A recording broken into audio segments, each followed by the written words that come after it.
Sentire Media. Hello everyone, and welcome to A History of Italy.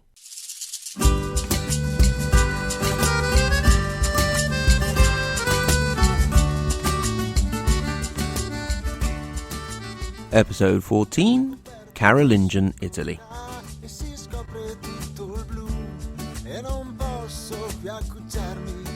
Well, when we last left things in episode 12, King Charles of the Franks, Charlemagne, Charles the Great, had defeated the Lombard king Desiderius and his son Adelchi in 774. The Lombard capital, Pavia, had fallen, and Desiderius was sent to a monastery in France and his wife to a convent.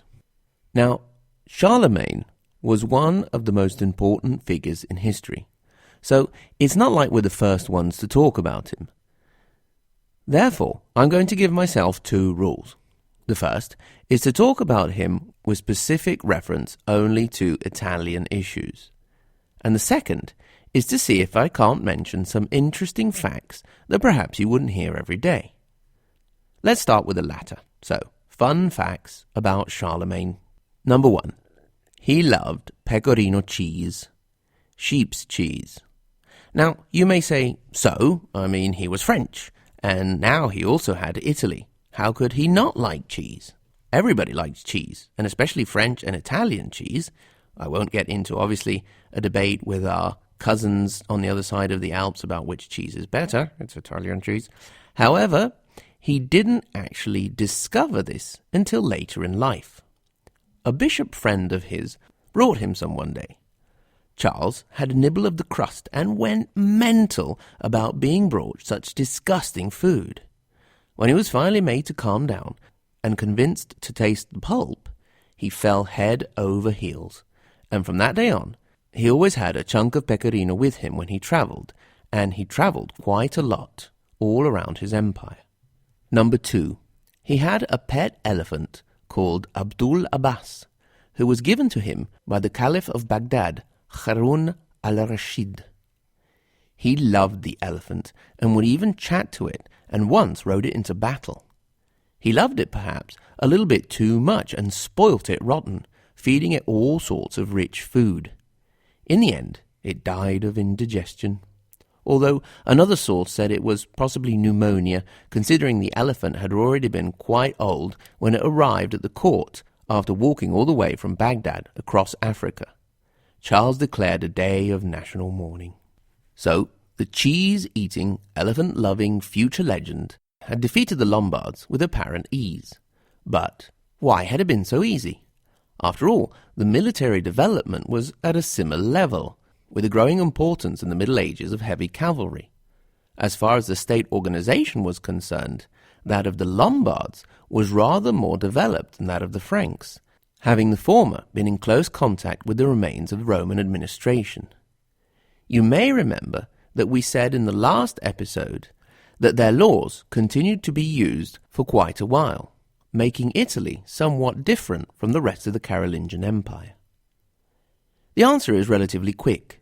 The Franks were better trained, better disciplined, and were united. Indeed, many of the Lombard dukes had abandoned King Desiderius at the last moment, leaving him severely weakened. That is not to say that all the Lombards just rolled over. There were some attempts at rebellion, but soon enough, the Lombard aristocracy fell in line and collaborated with the new regime. Charles took the title of Rex Francorum et Longobardorum, King of the Franks and the Lombards. The Franks did not migrate en masse into Italy, but groups of counts and administrators were sent in.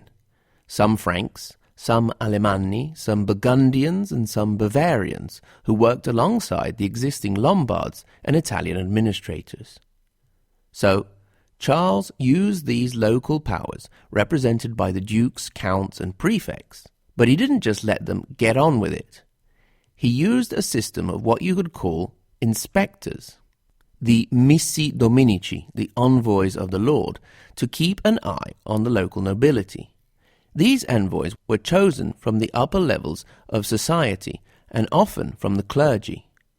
They had the power to annul positions granted by the counts and even remove the counts themselves when they had been granted permission by the king.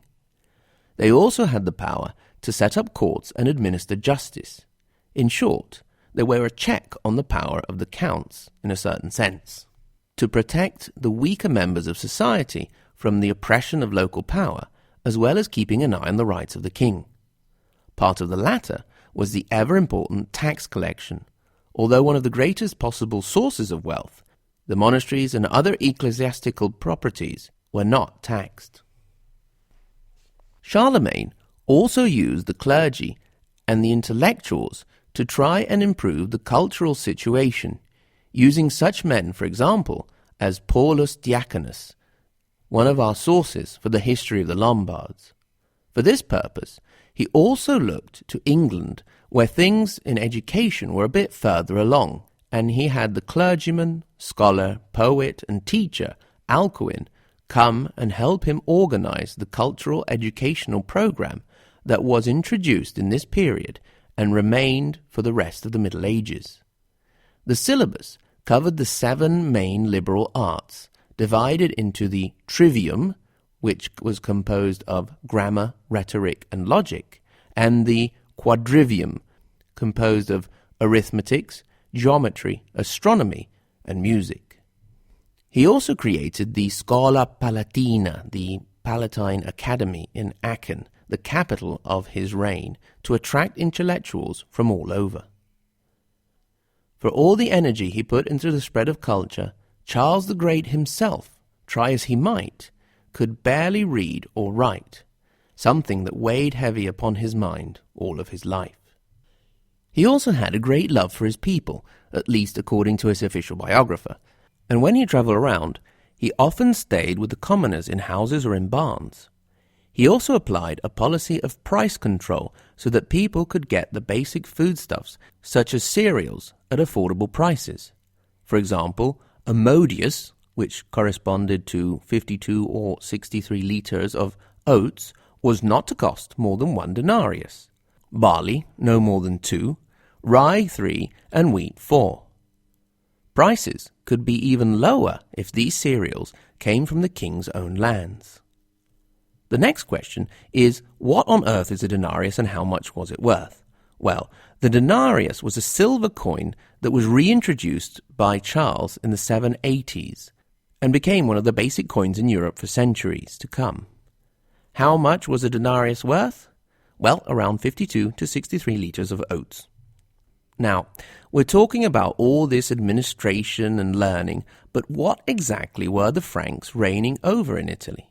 Well, they had all of Tuscany and all of northern Italy except for Venice and the surrounding area, which was still, at least nominally, a Byzantine possession. In truth, it was already a de facto independent duchy, ruled by the Duke Maurizio Galbaio at that time and his son Giovanni. They were opposed in the city by the pro-Frankist patriarch John IV. To make a long story short, Charles was able to gain control over the city, but in time it was given back to Byzantium, and therefore substantial independence, in exchange for Constantinople recognizing Charles as the emperor. But we'll come to that in the next episode. Just a reminder here that the guys over at Talking History, the Italian Unification, have done a great miniseries on Venice if you want to go over and listen to that. While we're in the area, in the year 778, a devastating earthquake hit the city of Treviso, killing thousands and sending the survivors fleeing to the countryside. Earthquakes and volcanic activity have been a constant in Italian history to this day, literally, because the news of the day as I record this is yet another earthquake in central Italy, an area still reeling from the Amatrice earthquake and the earlier one in L'Aquila. Luckily this time, no one was killed or injured, but a 17th century bell tower crumbled. We could go on for ages about the artistic heritage in Italy. There is a bitter joke that says, half of the world's artistic heritage is in Italy, the rest is safe. But that's an issue for another day. Looking towards the south, the Frankish invasion stopped at the Papal States, so everything further down than Rome remained substantially Byzantine and Lombard. Indeed, the Duke of Benevento, Arricchi II, was very quick to declare himself Princeps Gentis Longobardorum, Prince of the Lombard people, and from that moment on, the rulers of Benevento called themselves princes and played the Italian political game very well, surviving with their little duchy almost to the end of the 11th century, when the Normans arrived. The other southern duchy, that of Spoleto, or more central duchy, entered under the influence of the Franks, although the Pope claimed authority over it. Looking west, beyond the Tyrrhenic Sea, we have the islands of Corsica and Sardinia. Corsica was used by the Franks as a very convenient strategic position in the Mediterranean. Sardinia had been totally abandoned by the Byzantines by this time. If Italy was virtually beyond their reach, Sardinia was definitely too far away.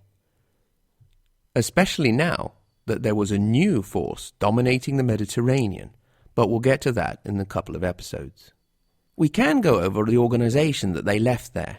Now, Byzantium had taken the island from the Vandals in 534, and that is when the monastic movement they brought with them spread Christianity to the island, except for an area in the east called the Barbagia, where a weak independent reign was formed with pagan influences. The rest of the island was divided into districts called Merae, which were governed by a judex from Caralis, present-day Cagliari. I mention these guys because as Sardinia is left more and more to its own devices, these judici will assume great importance. Now, I've promised listener Amanda I would pay a bit more attention to Sardinia, and I've got a few ideas. Hopefully something is on the way.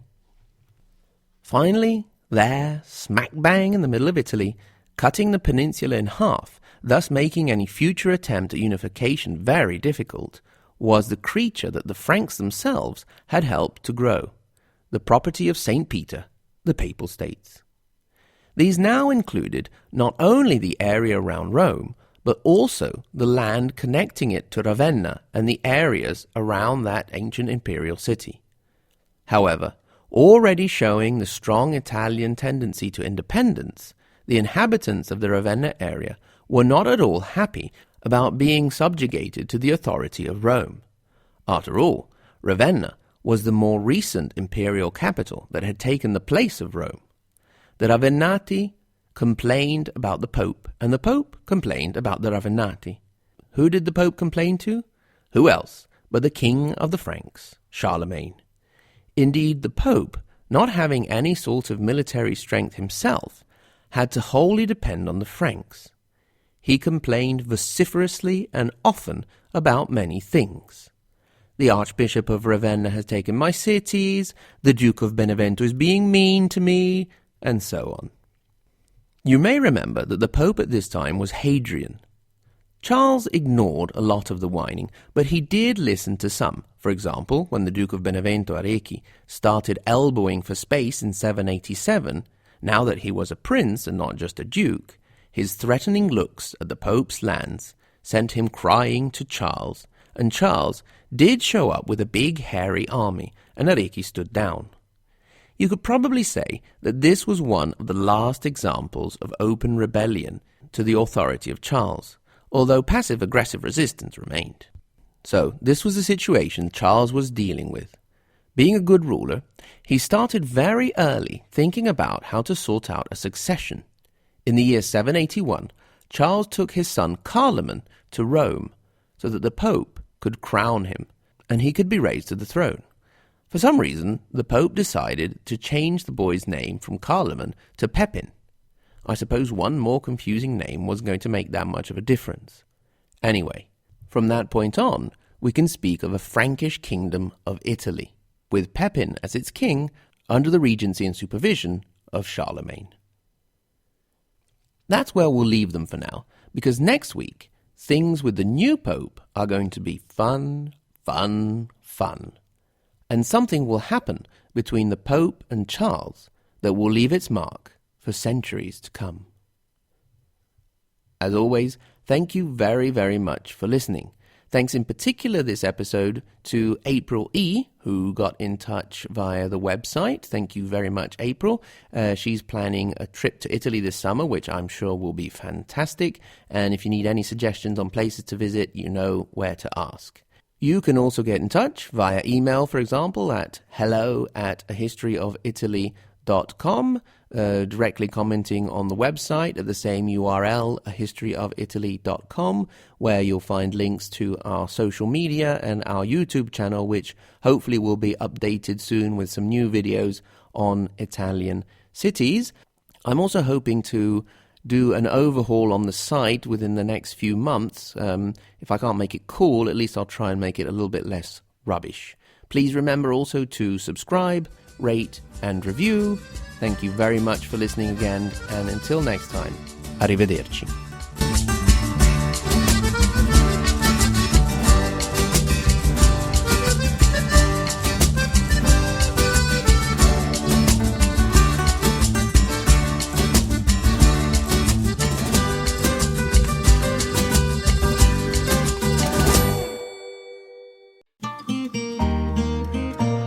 Sentire Media.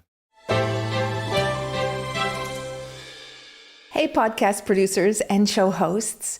Do you want to join a podcast network that celebrates all things Italian?